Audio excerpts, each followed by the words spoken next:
नमस्कार विद्यार्थी मित्रांनो या व्हिडिओमध्ये आपण एक महत्त्वपूर्ण अपडेट जाणून घेणार आहोत। तर शिक्षक पात्रता परीक्षेचा निकाल लागलेला आहे आणि या परीक्षेचा आतापर्यंतचा सर्वाधिक निकाल लागलेला आहे। तर कोणत्या मीडियममध्ये किती विद्यार्थी बसले होते आणि किती पास झाले, त्याचबरोबर तुम्हाला हे सर्टिफिकेट आहे ते कुठे मिळेल, तर या संदर्भात आपण सगळी माहिती या व्हिडिओमध्ये पाहणार आहोत। तर चला बघूया। तुम्ही बघू शकता महाराष्ट्र राज्य परीक्षा परिषद पुणे, महाराष्ट्र राज्य शिक्षक पात्रता परीक्षा 2025 पेपर क्रमांक 1 आणि 2 अंतिम निकालाबाबत प्रसिद्धी निवेदन।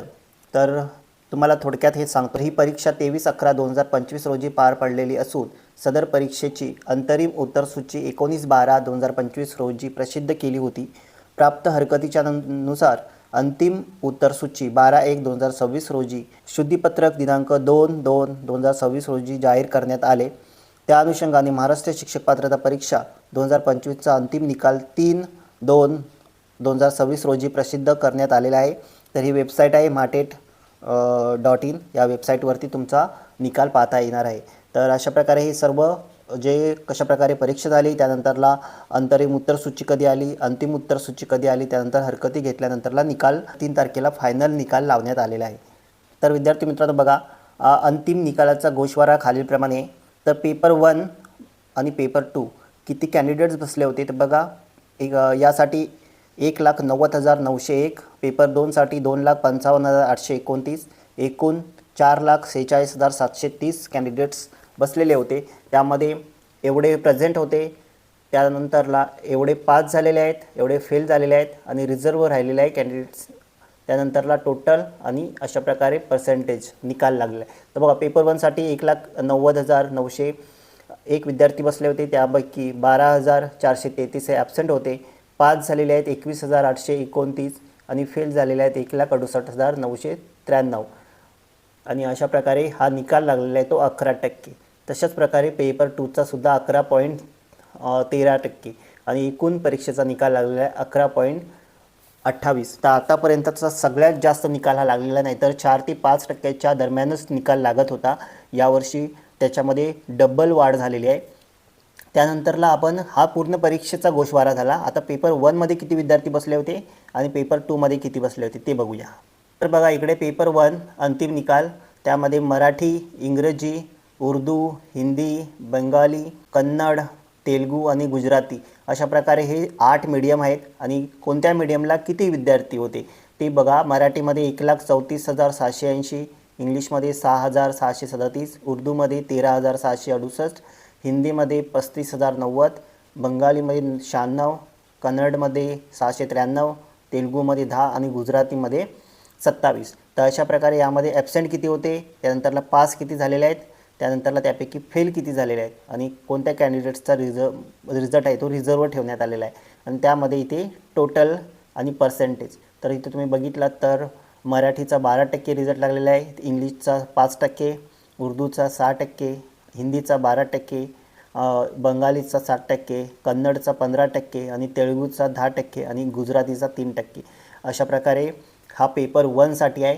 तुम्ही बघू शकता अशा प्रकारे कोणत्या माध्यमातून किती कॅन्डिडेट्स, सगळ्यात जास्त कॅन्डिडेट्स हे मराठी माध्यमातून होते, त्यानंतरला मग हिंदी, त्यानंतरला उर्दू, त्यानंतर इंग्रजी, त्यानंतर कन्नड आणि त्यानंतर बंगाली, गुजराती आणि तेलुगू। अशा प्रकारे या कॅन्डिडेट्स, अशा प्रकारे या मीडियमनुसार पेपर 1 साठी कॅन्डिडेट्स बसले होते।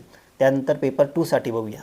तर आता पेपर 2 अंतिम निकाल, यामध्ये गणित आणि विज्ञान, तर गणित आणि विज्ञान या पेपरसाठी किती कॅन्डिडेट्स होते, तर मीडियमनुसार इथं तुम्ही बघू शकता। मराठीमधून गणित आणि विज्ञानसाठी 60,941, इंग्लिशमधून 13,924, उर्दूमधून 4,846, हिंदीमधून 15,769, बंगालीमधून 18, कन्नडमधून 263, तेलुगूमध्ये 3 आणि गुजरातीमधून 18। तर अशा प्रकारे हे तुम्ही पाहू शकता ॲब्सेंट, पास, फेल, त्यानंतरला अशा प्रकारे हा रिझल्ट।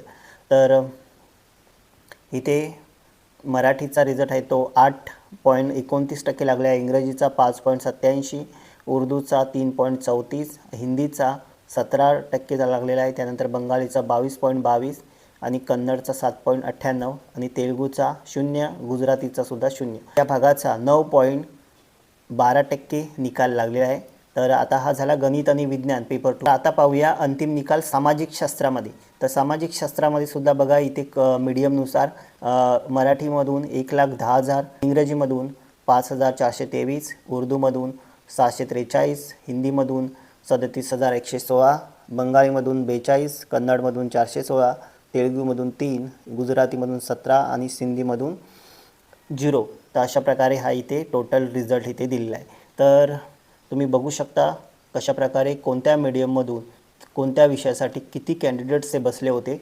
पात्र उमेदवारांना प्रमाणपत्राचे संबंधित जिल्हाधिकारी, प्राथमिक जिल्हा परिषद शिक्षण निरीक्षक मुंबई, उत्तर, दक्षिण, पश्चिम यांच्यामार्फत यथावकाश वितरित करण्यात येईल.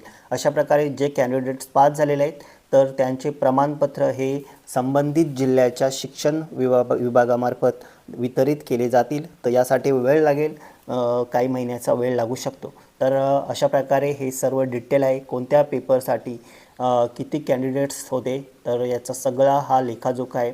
तर जे विद्यार्थी पास झालेले असतील त्यांनी आता जी शिक्षक अभियोग्यता चाचणी आहे त्या परीक्षेचा म्हणजे त्या परीक्षेची तयारी करण्यास सुरुवात करावी. आणि जे TET पास झाले नाहीत त्यांनी हार न मानता पुन्हा TETची तयारी चालू करावी. TET परीक्षा ही खूप तशी बघायला गेलं तर सोपी आहे.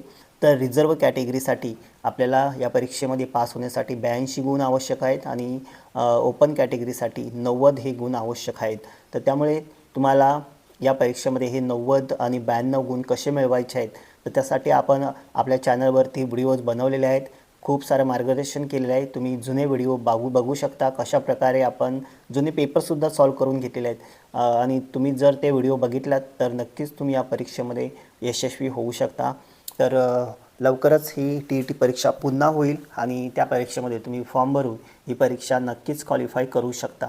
चला तर या व्हिडिओमध्ये एवढंच. पुन्हा भेटू अशाच एखाद्या माहितीपर व्हिडिओमध्ये.